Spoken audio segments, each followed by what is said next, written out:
शाळा 9:30 ते 4 असं टायमिंग ठेवलंय की जेणेकरून साधारण दुपारची वेळ असतानाच मुलं घरी यावीत. संध्याकाळच्या आत जुन्नरच्या परिसरामध्ये माणिकडोहला एक बिबट्यांचं केंद्र निर्माण केलेलं आहे. तशा पद्धतीनं 2 सेंटर ही बिबट्यांची सुरू करायची. आज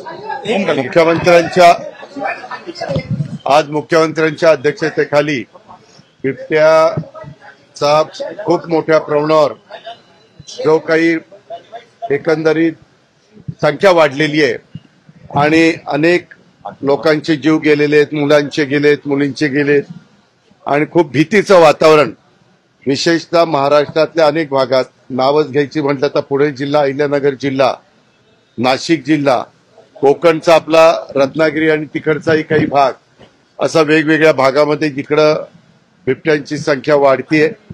ही संख्या वाढलेली असताना ह्याच्यावर काय बंदोबस्त करायचा म्हणून तातडीच्या आज मुख्यमंत्र्यांनी मिटिंग आयोजित केलेली होती आणि त्या मिटिंगमध्ये ताबडतोब काही गोष्टी अशा आहेत की त्या तातडीनं सुरू करण्याची गरज आहे. आम्ही त्या एरियामध्ये शाळा 9:30 ते 4 असं टायमिंग ठेवलंय की जेणेकरून साधारण दुपारची वेळ असतानाच मुलं घरी यावीत संध्याकाळच्या आत. हा एक त्याच्यातनं निर्णय घेतलेला आहे. दुसरं म्हणजे तिथले पिंजरे आणि बाकीच्या कामाला जसं पुण्यामध्ये 11.5 कोटी रुपये दिले तसं अहिल्यानगर, नाशिक आणि त्या सगळ्या भागामध्ये जो काही निधी लागेल तो तातडीनं उपलब्ध करून देण्याच्या बद्दलच्या सूचना देण्यात आलेल्या आहेत. याबद्दल तिथले एसपी, पुण्याच्या जवळचे सीपी यांनी पण गस्त वाढवावी अशाही पद्धतीच्या सूचना आजच्या मीटिंगमध्ये देण्यात आलेल्या आहेत. केंद्र सरकारशी बोलून त्यांना जे काही बिबटे पकडायचे, वनताराला पण विनंती केलेली आहे की आम्ही इकडे बिबटे पकडून तुमच्याकडे काही पाठवतो, परंतु त्यांच्याकडे इतके बिबटे सामावून ते घेऊ शकणार नाही. म्हणून जुन्नरच्या परिसरामध्ये माणिकडोहला एक बिबट्यांचं केंद्र निर्माण केलेलं आहे. तशा पद्धतीनं 2 सेंटर ही बिबट्यांची सुरू करायची आणि त्याच्यामध्ये हे बिबटे पकडून ते तिकडे न्यायचे, त्याच्यामध्ये ठेवायचे. दुसरी गोष्ट, फॉरेस्ट डिपार्टमेंटला विचारून जे नरभक्षक आहेत ते बिबट्यांना गोळी घालण्याची परवानगी घ्यायची आणि काहींना परवानगी दिलेली आहे. तशा पद्धतीनं त्यांचा बंदोबस्त केलेला आहे. परंतु खूप मोठ्या प्रमाणावर भीतीचं वातावरण आहे आणि त्या भागामध्ये शेतकऱ्यांना आता तर सोलरवर वीज आपण देतो, परंतु अजून जुन्या ज्यांच्या मोटारी इलेक्ट्रिकवर असतील त्यांना दिवसा वीज त्या बिबट्याप्रवण भागामध्ये देण्याच्या बद्दलचे पण निर्णय आज मुख्यमंत्र्यांच्या अध्यक्षतेखाली झालेल्या मीटिंगमध्ये घेण्यात आलेला आहे. आणि ते जे 2 सेंटर सुरू करायची त्याचा प्लॅन एस्टिमेट ताबडतोब करायला सांगितलेलं आहे. त्याला काहीतरी 60 एकराच्या पुढे जागा लागते, पण ते सेंटर फॉरेस्टमध्येच सुरू करायचे. फॉरेस्टला तशा प्रकारची जागा उपलब्ध आहे आणि ते बिबटे पकडून त्याच्यामध्ये ठेवायचे. त्याचा बाकीचा जे काही असेल तो खर्च देखील केंद्र सरकार, राज्य सरकार मिळून, त्या फॉरेस्ट डिपार्टमेंट मिळून त्याच्यातनं मार्ग निघेल. परंतु कुठल्याही परिस्थितीमध्ये तिथल्या लोकांचं जे काही सुरक्षितता आहे ती धोक्यात येऊ नये म्हणून जी काही काळजी आणि खबरदारी ही एसपी, कलेक्टर, सीओ या सगळ्यांना तशा सूचना देऊन फॉरेस्टला पण तिथं अधिकचं लक्ष केंद्रित करायला सांगितलेलं आहे आणि ते जेवढ्या गतीनं बिबटे पकडता येतील तितक्या गतीनं पकडून त्यांना सेंटरमध्ये शिफ्ट करायचं आहे. हा, ऐका, आज ती पण चर्चा झाली. त्याच्या संदर्भामध्ये आपण केंद्र सरकारला अशी विनंती करतोय की काही प्राणी असे आहेत की ज्यांना तुम्ही मारू शकत नाही, परंतु काही प्राणी त्याच्यातनं काढले तर मला त्याचं एक एक्झॅक्ट नाव सांगता येईना तुम्हाला, तर त्यांना मग तुम्हाला मारता येतं. तर तशा पद्धतीने हे बिबटे सगळे जंगलात वाढलेले नाही.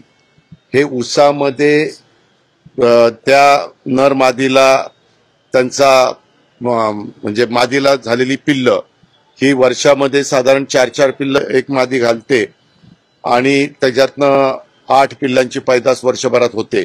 आणि त्याच्यामुळे हे प्रमाण इतकं वाढलंय. तिथं पाणी आहे, तिथं ऊस आहे, ऊसातला पहिला त्यांना जागा आहे. आज फॉरेस्ट डिपार्टमेंटचे लोक असे सांगत होते की हे बिबटे जंगलातले बिबटे नाहीयेत, त्यांची मुळातच पैदास ही ऊसाच्या शेतामध्ये झालेली आहे आणि त्यांचं वावरणं त्याच परिसरामध्ये असल्यामुळं आता त्या भागातले कुत्री असतील किंवा जे काही त्यांचं अन्न आहे तशा प्रकारचे प्राणी तिथले संपलेले असल्यामुळं ते बाहेर येऊन कुठं शेळीवर हल्ला कर, वासरावर हल्ला कर, इथं कुत्र्यांच्यावर हल्ला कर, अशा प्रकारचं त्यांचं हे सगळं चाललेलं आहे. आणि म्हणून त्याच्या संदर्भामध्ये ताबडतोब ज्या काही गोष्टी करण्याची गरज आहे आणि प्रत्येकाचा जीव वाचवण्याची गरज आहे, त्या सगळ्याच्या बद्दलचे निर्णय आज मुख्यमंत्र्यांच्या अध्यक्षतेखाली असणाऱ्या बिबट्याच्या आढावा बैठकीमध्ये घेण्यात आले.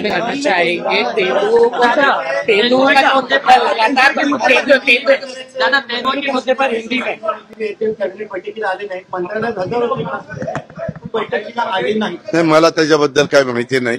मला ते जाणवलं पण नाही, कारण मी एकनाथराव, देवेंद्रजी आणि CS असं बसतो आणि मला असं वाटलं, कारण आमचे पण मकरंदाबा पाटील नव्हते, दत्तामामा भरणे नव्हते, मुश्रीफ साहेब पण लवकर निघून गेले कारण त्यांना जायचं होतं. तर माझा असा समज झाला की आज छाननी आहे, म्हणजे ह्याची अर्जांची 288 नगरपालिका आणि नगरपंचायतीची, आणि त्या छाननीमुळं संख्या रोडवली का काय असा माझा अंदाज होता, म्हणजे मला वाटत होतं. परंतु नंतरच्या काळामध्ये मी त्या मीटिंगमधनं इकडं निघून आलो आणि नंतर काही पत्रकार मित्रांनीच मला ते विचारलं की असं काही झालंय का, पण मला खरोखरीच आतमध्ये असं काही जाणवलं नाही. तर मी लगेच एकनाथरावांना विचारलं असतं की एकनाथराव, म्हणजे मी त्या अँगलने कधी बघितलं पण नाही, कारण सगळे असे वेगवेगळ्या त्याच्या प्रोटोकॉल प्रमाणे जागा ठरलेल्या असतात आणि त्या पद्धतीने आम्ही बसलो. मित्र पक्षांकडून एकमेकांकडे घेतलेल्या नगरसेवक त्याच्यामध्ये नाराजी नाट्य रंगलेलं आहे. ऐका, आमच्याकडून तुमचे माजी आमदार फोडले गेले. एक मिनिट, प्रत्येक जण आपापला पक्ष वाढवण्याचा प्रयत्न करत असतो आणि निवडणुकीच्या काळात हे प्रमाण मोठ्या प्रमाणावर वाढतं, तिकीट देण्याच्या निमित्तानं वाढतं, अध्यक्षाची उमेदवारी देण्याच्या निमित्तानं वाढतं आणि त्याच्यातून आज मुख्यमंत्री आणि एकनाथराव शिंदे साहेब आणि बाकीचे सहकारी, मी तिथं नव्हतो पण बसले होते अशी नंतरची मला माहिती, कारण आज आमचे पायाभूत सुविधेची पण मीटिंग होती, आमची ते बिबट्याच्या बद्दलची पण बैठक होती, बरेच आमदार VCवर पण जॉईन झालेले होते, त्या वेगवेगळ्या जिल्ह्यातले सगळे अधिकारी वर्ग पण तिथं हजर होता. पण त्याच्या संदर्भातली बैठक काहीतरी झाली असं माझ्या कानावर